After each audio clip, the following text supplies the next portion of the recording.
If you like mushrooms, you are going to love this bread, I promise. My family loves it. Fortunately, we all like mushrooms.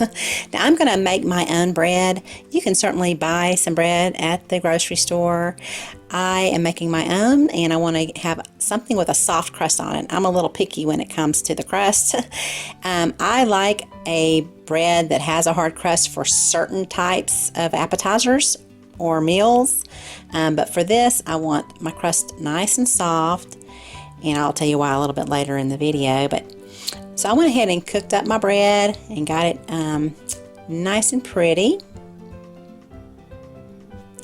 and then it was time to make my aioli sauce. So I cut my little hard pieces off my garlic and peeled it, and then I minced it and I mashed it down in some saran wrap. I somehow skipped that step in my video footage, but at any rate, that's pretty easy to figure out.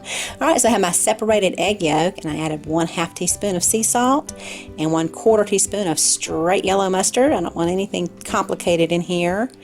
And then 1 teaspoon of white wine vinegar and 1 teaspoon of fresh squeezed lemon juice. I'm going to go ahead and beat this up with my whisk attachment on my little hand mixer. Okay, and I'm going to actually video this in real time, and I'll put a link here if you're just going to go ahead and buy your own mayonnaise and then add your garlic to it, because that makes it a lot easier. But if you want to make your own mayonnaise, I'm going to do this in real time so you can kind of see how the consistency is going to change as you add your oil.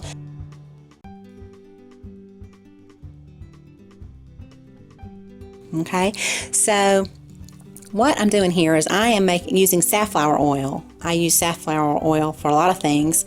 I've used olive oil to make this, and you can do that, especially if you have a high quality olive oil.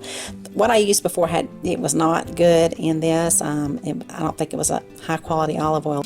I am using safflower oil, and you notice the consistency started to get a little bit thick right there, and I still had a lot more oil to add. I think I'm adding about 1/2 cup or a little more to this right here, and so I wanted to thin it out a little bit, so I added a little more lemon juice. I'm going to slowly alternate back and forth and try to keep the same creamy consistency while I'm mixing it.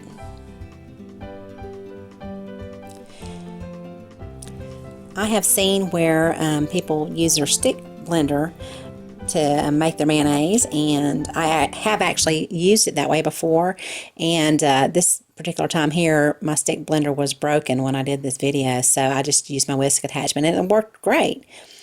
So you can try it using a different way. But like I said, the secret is to make sure that you add this slowly. Now if I'm cooking with someone else, I will let them add the oil for me while I blend it, and in a very, very slow stream. But since I was doing this by myself, I just went in with a teaspoon at a time, because I've poured it from the jar before, and it just got a little out of control for me, and it did not come together. So don't get disappointed if that happens, but it turns out nice and creamy. I like doing this because I can control all of my ingredients. You know, safflower oil has a lot of vitamin E in it, so I like that. Now I made this. Now you'll see here I'm alternating my lemon juice with my oil just because I want to keep it creamy. Okay, because I still have a lot more oil to add.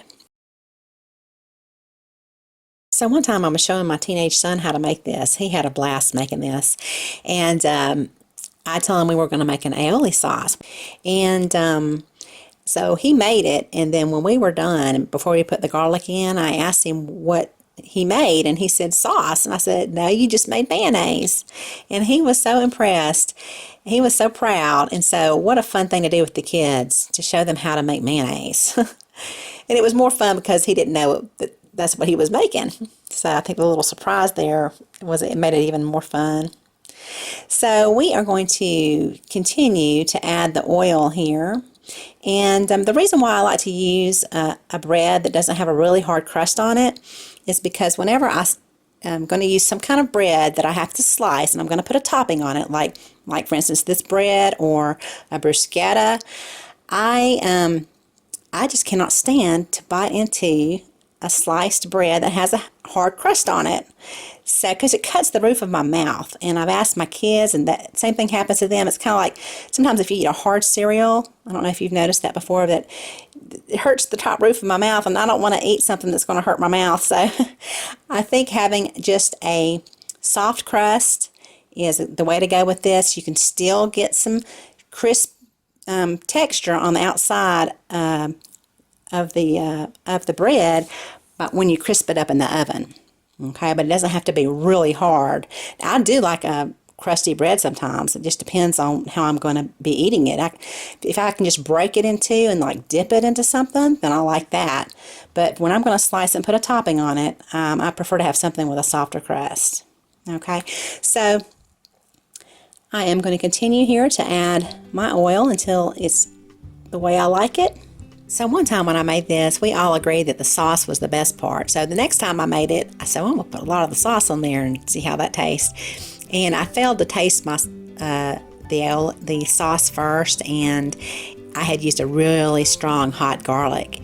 I think it was some that I picked up at the Asian market, which is always really strong, instead of a sweet garlic. And so then I slathered the sauce on there on top of that. I mean, I put a lot of sauce on it, and it was just not good at all. So just be careful, taste your sauce, and make sure the taste before you put it on your bread. Okay, so I'm going to go ahead and add my garlic. This is what you'll do if you buy your store-bought mayonnaise. Just go ahead and add your garlic. Add a little bit of fresh lemon juice at this time too, maybe about a tablespoon for a half a cup to 3/4 of a cup. Okay. All right, so now we have, I'm going to wash my mushrooms. I know a lot of people say don't wash your mushrooms, just brush the dirt off. I always wash my mushrooms. That's just what I do. It doesn't make them tough enough to where I can't eat them. So what I'm doing is I'm removing the stems, and I slice them very thin. I'm just going to saute them here in this pan. I suggest that you buy them whole and slice them thin yourself. Okay. And then I'm going to saute them in 2 tablespoons of cooking sherry. And if you slice them thin, the topping is amazing, because it just, the way it is on the sauce, it makes it so much better than if it's real thick cut and you've got your stems in there and you're just putting them all on top. I don't think it's nice that way. Do remove your mushrooms from the pan. You don't want to have the broth on your bread and make it soggy. Okay, so now I'm just going to slice down my bread. This is about 1/2 inch to maybe, I think it's about 1/2 inch to 3/4 of an inch thick. And I use my electric carving knife to do that. Now we're going to spread on the sauce, and you can take this all the way out to the edge of your bread. I recommend not taking it all the way out to the edge like I did on some of this, because then that bread's going to brown up and it'll be crispy there. If the aioli sauce is on top, that bread's not going to crisp up, but the aioli sauce will bubble up, and that's good too. So, and now my oven just broils terribly. I've got to level it out or something. I don't know what's wrong with it. I can never cook anything evenly, but some of the pieces turned out the way I liked it, and so I'll show you those here at the end. Now we're going to put these out, not in a single layer, but kind of a couple of layers, and if you put those right in the middle, around the edges of the bread is where the aioli sauce is going to bubble up, and then the outside of the bread is going to crisp up. Okay, so it does kind of matter how you arrange them on the little slices of bread. So I put them in the oven to broil them.